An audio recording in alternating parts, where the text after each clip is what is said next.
Obrigado, senhor presidente. Uma saudação às crianças que estão aqui Crianças, não, chamar vocês de crianças, vão ficar chateados. Aos jovens, adolescentes que estão hoje aqui visitando a nossa casa, né? Uma saudação a vocês. Eu gostaria de falar de um episódio bastante triste, que foi o assassinato de uma companheira chamada Heloísa Helena Isabel. Ela foi assassinada com vários tiros pelas costas, e o autor desses disparos foi nada mais, nada menos do que o seu companheiro, pai da sua filha. E Heloísa Helena, ela era professora, né, funcionária pública da Fundação Beatriz Gama, que cuida de crianças desamparadas. É uma religiosa de matriz africana, uma mãe de santo, né, como se diz. Além dos seus filhos, cuidou também, né, dos seus filhos de santo. E em Barra Mansa, era uma pessoa conhecida pelo trabalho que fazia. E infelizmente a gente vê um assassinato como esse e tem que conviver com o fato de que a pessoa que fez isso está solta, né? O homem que matou a sua esposa com vários tiros pelas costas na presença da sua filha está solto. Mas isso não é uma exceção. Essa história da Heloísa Helena não é uma exceção. Existem várias mulheres que diariamente são assassinadas pelos seus companheiros. Tem, infelizmente, inclusive no Twitter, tem um Twitterzinho que todos os dias atualiza os assassinatos que acontecem no Brasil, de mulheres vítimas da violência doméstica e vítimas dos seus companheiros, dos seus maridos.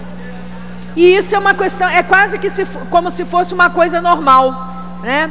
Diariamente, se nós pegarmos nos jornais, nos grandes jornais, sejam os jornais classe A, que falam com o público médio, ou sejam os jornais mais populares, nós vamos ver ali notícias de mulheres que são assassinadas pelos seus maridos, pelos seus companheiros. E o objetivo dessa discussão aqui agora, além de trazer aqui um chamado que está sendo feita, né, vai haver um ato, né, hoje, às 22 horas, aliás, no dia 9, né, que é domingo, às 22 horas, na Praça Brasil, na Vila Santa Cecília. E esse ato está sendo chamado por ativistas, mulheres, mães, por religiosas, e o objetivo é repudiar o assassinato da Heloísa Helena. Mas mais do que repudiar o assassinato, é também tentar chamar a atenção daquelas que têm que realmente se defender dessas agressões, que são as mulheres. Tentar chamar a atenção dos seus companheiros, tentar chamar a atenção da família e tentar chamar a atenção da sociedade. Porque na medida que se coloque uma luz sobre essa situação, existe a esperança de que se possa realmente parar com essa normalidade que existe em torno, né, desse abuso doméstico, dessa violência doméstica e desses assassinatos que estão acontecendo contra essas mulheres. Então, a minha solidariedade à companheira, né, Heloísa Helena Isabel, a minha solidariedade a todos os amigos, os familiares, as pessoas que estão se mobilizando na cidade para dar visibilidade a esse caso, para pedir a apuração, para pedir a responsabilização do assassino. Mas é importante dizer que, antes de mais nada, cabe à mulher agredida tomar atitude. É a mulher que se vê em situação de risco dentro da sua casa, é a mulher que se vê humilhada pelo companheiro, é a mulher que se vê agredida pelo companheiro, fisicamente, moralmente, é a mulher que muitas vezes é abusada, não só moralmente, emocionalmente, mas inclusive sexualmente. Existem várias mulheres, mães de famílias, esposas, que são abusadas sexualmente, afrontadas sexualmente pelos seus maridos. Porque não é verdade que o corpo da mulher é um pedaço de carne, né, e que o marido é dono dela. Isso não é verdade, né? Já foram séculos e séculos onde essa verdade poderia ser comprada. Não, a mulher é dona do seu corpo, né? A mulher, ela tem que ter a sua autonomia, a sua independência, né? Mesmo que ela seja uma dona de casa, mesmo que ela seja uma doméstica. E a primeira pessoa que tem que saber disso é a própria mulher. Porque a vida da mulher, o resguardo da sua vida, né, o resguardo da sua integridade física, em primeiro lugar está na mão dela. Ela que tem que ter a sua autoestima, ela que tem que reagir a essa agressão e ela que tem que buscar na sociedade, junto com outras mulheres, se organizando, mas tem que buscar na sociedade a sua defesa. Inclusive agora, né, com a Lei Maria da Penha, que coloca uma série de prerrogativas à disposição dessas mulheres para que elas possam se defender. Então eu gostaria de usar esse infeliz episódio, né, contra essa companheira de religião, essa companheira mulher, enfim, usar esse episódio para que realmente a gente possa alertar as mulheres que quem primeiro tem que se defender são elas próprias, né? E que antes de acontecer um assassinato de um companheiro contra uma mulher, muitas outras agressões aconteceram antes. Então acho que é muito importante nos espaços públicos a gente fazer essa discussão, a gente chamar a atenção da sociedade e dizer também, apesar de que a mulher é a primeira a ter que se defender, que não é também exclusividade dela, né? Que essa história de que em briga de marido e mulher ninguém mete a colher, isso também está errado, porque muitas vezes você está na sua casa, que está em paz e que está numa boa, mas você está ouvindo na casa do lado a sua vizinha ou a filha, né? Ou seja, a mulher do lado sendo agredida, sendo espancada, sendo viciada e não faz nada. Porque diz o mal ditado que em briga de mulher ninguém mete a colher. Enquanto a gente não mete a colher, enquanto a gente se omite, várias mulheres estão sendo mortas diariamente no nosso país, no nosso estado, e é preciso colocar a boca no trombone e dar visibilidade a isso, porque não é possível que isso continue acontecendo. Então gostaria aqui de falar sobre esse episódio lamentável e tentar chamar um pouco a atenção em relação a essa questão. Outra questão que eu gostaria de falar aqui, que é uma coisa que me incomodou muito e acho que incomoda todo mundo, né?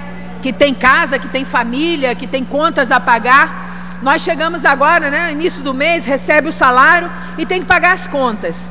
Esse mês todo mundo olhou que as contas não chegaram em casa. Cadê as contas? Cadê as contas? As contas não chegaram.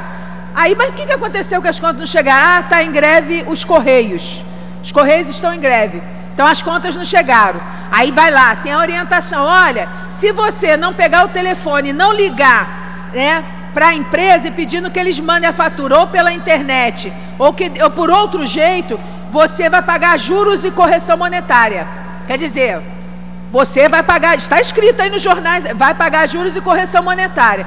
Aí você tem aquele trabalho de ter que pegar o telefone e ligar para as empresas. Algumas nem atendem, né? Algumas você não consegue falar, outras você consegue, manda pela internet, mas a maioria não. Então você vai ter que pagar, né, os juros e a correção.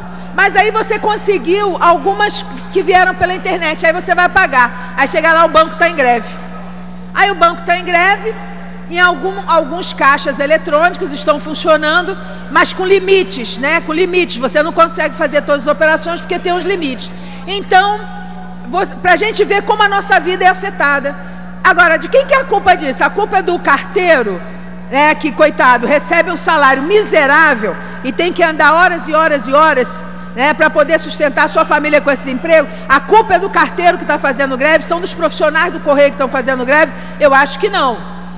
E nos bancos, a culpa é de quem? É do bancário que está fazendo a greve dele? Ou é um absurdo um sistema financeiro que ganha tanto dinheiro como o nosso sistema financeiro, né, bancário, né, dizer que não pode dar 12% para a categoria bancária? Quer dizer, os caras ganham milhões para manter uma conta ativa, eles cobram de você R$18 de um correntista para manter uma conta ativa no mês, só para manter, fora todas as outras taxas. São bilhões e bilhões e bilhões e bilhões de reais, e eles não podem pagar 12% para os bancários. Enquanto isso, nós pagamos os juros, nós pagamos a mora, nós temos que ficar ligando para as empresas, nós temos que ficar na fila do caixa, né? Porque os banqueiros não podem dar 12% para os bancários, né? E porque o governo federal não pode também ir em cima da concessionária para garantir que os Correios também paguem aos trabalhadores dos Correios. Então, devagar com andou que Santa de barro. Geralmente, a população fica com raiva, quando se vê ali nessa situação, fica com raiva do carteiro e fica com raiva do bancário. Mas vamos colocar a nossa raiva no lugar certo. O responsável nesse momento, porque eu não estou podendo pagar as minhas contas e nem ao menos receber as minhas contas para pagá-las, né? E eu gosto de pagar a conta ali no, né? Pobre é assim, pobre gosta, né, de pagar a conta ali na hora no negócio para se livrar logo disso, né?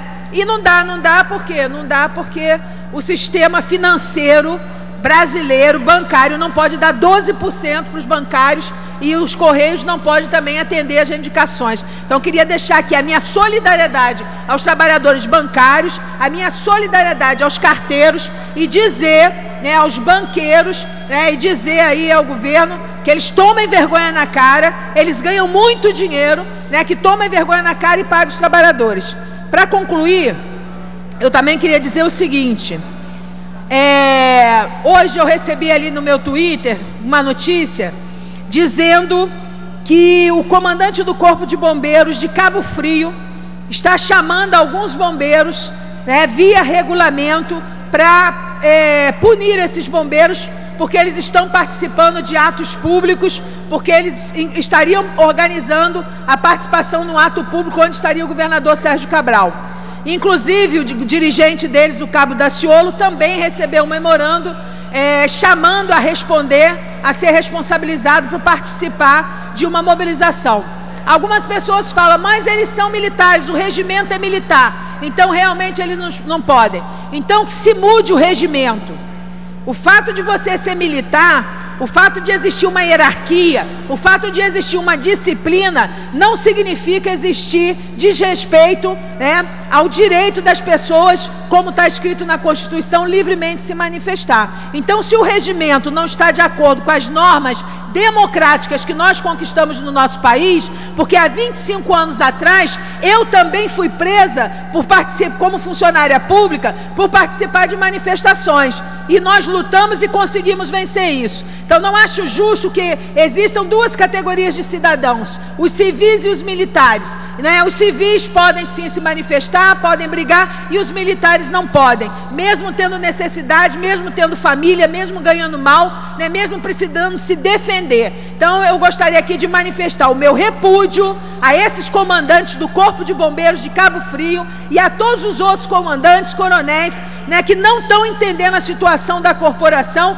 e que estão achando que com o tacão, com força, vão conseguir resolver o problema do Corpo de Bombeiros. Então, acho bom eles colocarem a mão na consciência, né, para evitar problemas maiores. A hora agora é de negociação. A hora agora não é de botar o tacão na cabeça de ninguém, porque senão, se amanhã acontece outro episódio como o quartel central, vão dizer que a culpa é dos bombeiros e não dos coronéis que estão aí com seus grandes negócios, como é a segurança do Rock in Rio, com seus grandes negócios, como é a usina de Angra, que o coronel bombeiro tem empresa dentro de Angra, sendo responsável pela segurança lá, né, e como outras grandes falcatruas que existem nos comandantes. Começar a meter a mão nos soldados, nós vamos começar a meter a mão também nos comandantes. Mostrar os seus esquemas para que eles não achem que tem moral de ficar batendo em soldado, que eles acham que não tem moral. Porque, na verdade, pessoas que usam cargo público para ganhar dinheiro não tem moral de punir oficial, de punir soldado e cabo em nome de regulamento. Porque eles querem jogar regulamento para soldado, mas eles não têm regulamento moral e ético para dirigir os negócios do Estado. Muito obrigado, senhor presidente. Próximo orador inscrito, ilustre